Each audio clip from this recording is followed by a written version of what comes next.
फिर से स्वागत है आपका अपना YouTube channel job alert Gautam में। दोस्तों, आज की वीडियो में हम जानेंगे EWS 2022 वाला मामला। काफ़ी मित्रों का कमेंट्स आ रहा है कि 2022 और 23 का जो मामला है दोस्तों EWS का, उसके बारे में आज की वीडियो में हम जानेंगे। सीटेट बीटेट में कितना अंक चाहिए फॉर्म भरने के लिए, उसके बारे में हम लोग जानेंगे। और जो अपेयरिंग कैंडिडेट हैं, अपेयरिंग कैंडिडेट मीन कहने का मतलब ये है कि 21, 23 और 22, 24 का कुछ हमारे मित्र कमेंट्स कर रहे हैं कि हमको मौका मिलेगा या नहीं मिलेगा, तो इसके बारे में हम बात करेंगे। और कौन लोग इस फॉर्म फिलअप को नहीं कर पाएंगे तो उसके बारे में बात करेंगे। तो दोस्तों, तमाम जानकारी आपको इस चैनल के माध्यम से दी जाएगी। दोस्तों, सबसे पहले आपको बताना चाहूँगा कि अगर इस चैनल पे आप लोग नए हैं तो चैनल को आप लोग सब्सक्राइब कर लीजिएगा, बेल आइकन को प्रेस कर लीजिएगा और अपने दोस्तों के साथ शेयर कीजिएगा ताकि उनको भी जानकारी मिल सके।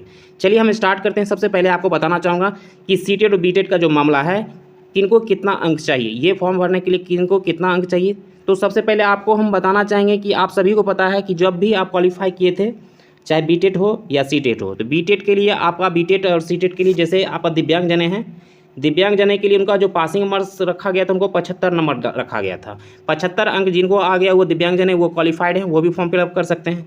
अगर जो EBC कैंडिडेट हैं या BC कैंडिडेट हैं, यानी टोटल मिला के दोनों कह सकते हो OBC का, OBC वाले के लिए जो है आपका 82 अंक में पास था, यानी अप्रॉक्स कर सकते हैं कि 55% उनके लिए रखी गई थी, जो कि वो भी क्वालिफाई। अगर 82 नंबर आपका आया हुआ है सीटेट, चाहे सीटेट हो बीटेट हो, अगर दोनों में आपका आया हुआ है 55% अप्रॉक्स में, तो आप फॉर्म फिलअप कर सकते हैं। अब हम बात करेंगे दोस्तों एस्टेट, ये आपका जनरल कैंडिडेट की बात करेंगे, चाहे EWS हो या जनरल कैंडिडेट जो भी कैंडिडेट हों, उनके लिए जो दोस्तों रखा गया आपका 90 मार्क्स, यानी 60% उनका नंबर लाना अनिवार्य था। अगर इतना नंबर उनका जो है बीटेट हो या सीटेट हो या चाहे एस्टेट हो, तीनों में अगर इतना अंक आया हुआ है तो वो निश्चित तौर पर BPSC शिक्षक बहाली 2023 का फॉर्म फिलअप कर सकते हैं।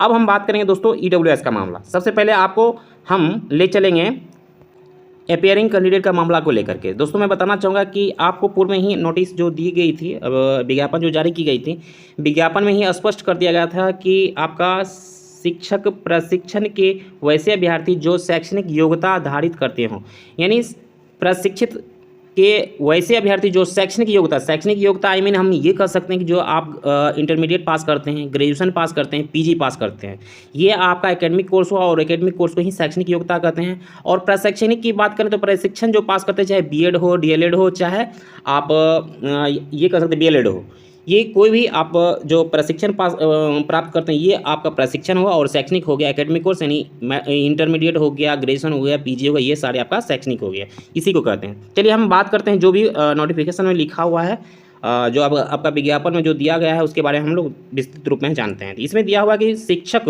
प्रशिक्षण के वैसे अभ्यर्थी जो शैक्षणिक योग्यता आधारित करते हो, यानी पास आउट हो, पात्रता परीक्षा उत्तीर्ण हो, यानी आपका बीटेट हो, चाहे सीटेट हो, एस्टेट हो, ये वो पास होना चाहिए, एवं शिक्षक प्रशिक्षण पूरा कर लिए हों, यानी क्या कि आप जो है ना ट्रेनिंग आप पास किए हुए हों, तथा शिक्षक प्रशिक्षण की परीक्षा में सम्मिलित होने वाले हैं, वे भी विद्यालय अध्यापक के पद पर नियुक्ति हेतु आवेदन कर सकेंगे, और बशर्ते शिक्षक प्रशिक्षण की परीक्षा का आयोजन 31 अगस्त 2023 तक पूर्ण हो जाए। यानी कहने का मतलब ये है, अगर जो कैंडिडेट अपियरिंग हैं, यानी 21-23 वाले जो भी कैंडिडेट हैं 21-23 के, तो उनके लिए जो किया हुआ है कि आपका 31 अगस्त 2023 यानी 31 अगस्त 2023 तक अगर आपका परीक्षा का शेड्यूल जारी हो जाता है, या परीक्षा आप समाप्त कर देते हैं, या आपका एडमिट कार्ड में आपका परीक्षा इसका समाप्ति तिथि दिया हुआ है 31 अगस्त 2023 तक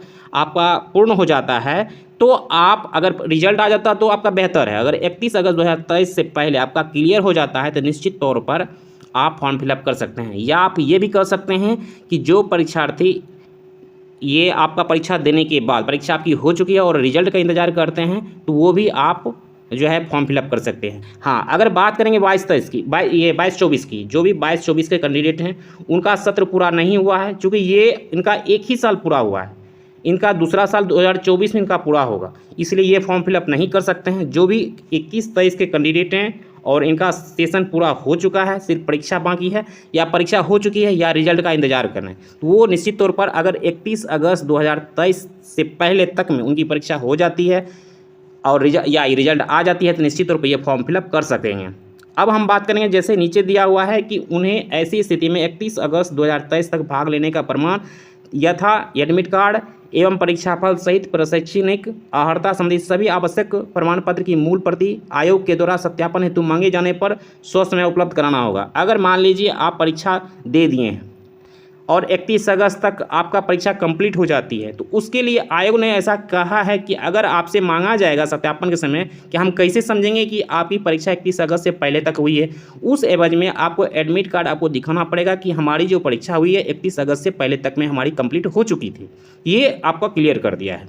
अब हम बात करेंगे दोस्तों EWS कैंडिडेट के लिए। EWS कैंडिडेट के लिए भी उनका भी स्पष्ट कर दिया गया है, जैसा कि आप यहाँ 8 नंबर आप देखेंगे विज्ञापन में, जब भी विज्ञापन जो जारी किया गया था विज्ञापन में ही पूरा क्लियर कर दिया था।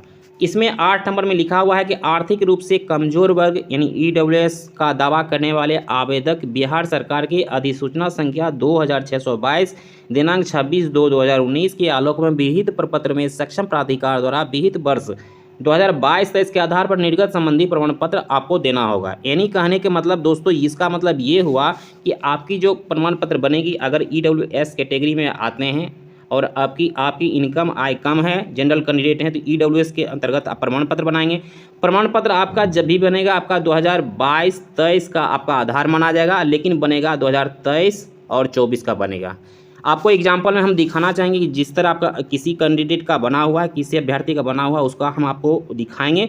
लेकिन आपका जो इनकम सोर्स रहेगा, आपका 2022-23 का जो इनकम सोर्स रहेगा, इसी के आधार पर आपका जो है 23-24 का आपका बनेगा। यानी आपका 23-24 का बनेगा, लेकिन आपका आधार जो रहेगा आपका 22-23 का ही आपका आधार माना जाएगा। इसी के आधार पर आपका EWS बनेगा। अब हम दिखाना चाहेंगे जो सिंपल है दोस्तों, जो सैंपल जो हम रखे हैं आपके लिए दिखाने के लिए किस तरह का बनेगा, वो आपको हम दिखा रहे हैं। सैंपल, जैसा कि ये सैंपल जो देख पा रहे हैं, ये दोस्तों किसी कैंडिडेट का है। जैसा कि ये प्रमाण पत्र जो जारी किया गया है, प्रमाण पत्र संख्या यहाँ पर दिया हुआ है, और बाकी जो दिनांक जो जारी किया गया, ये दिनांक जारी किया गया है।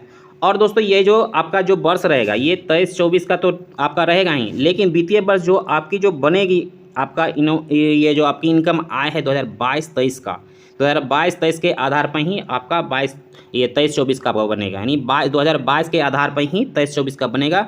आपकी वित्तीय आय आपका रहेगा 2022-23 का और बनेगा आपका 23-24 का। इसी आधार पर आपको बनाना पड़ेगा और यही आपका प्रमाण पत्र इसी तरह आपको मिलेगा। तो दोस्तों ये रहा आपका सारा कुछ। बाकी अब हम बात करेंगे कि जो जुलाई 2023 के जो भी कैंडिडेट हैं, और इसमें उनको तो बिल्कुल अभी मौका नहीं दिया गया है, क्योंकि उनका परीक्षा और रिजल्ट का कहीं अभी कोई सूचना नहीं मिली है। अगर इसके बीच में अगर परीक्षा आ जाती है, फिलहाल अभी तो कोई अतुल प्रसाद ने और शिक्षा मंत्री ने इनके बारे में कोई चर्चा नहीं की है, इसलिए जुलाई 2023 के जो भी कैंडिडेट हैं उनको अगले बार उनको मौका मिलेगा। इसमें शामिल नहीं किया गया, वो परीक्षा नहीं दे पाएंगे। बाकी जो आप सीटेट की तैयारी करें तो वो अपना सीटेट की तैयारी में लगे रहें। बाकी इस पर आपको ध्यान ज़्यादा नहीं देना है, चूँकि आपको इसमें मौका नहीं दिया जाएगा। तो ये सारे बिंदुओं को, आप तमाम जो बिंदुओं को आपने देखा।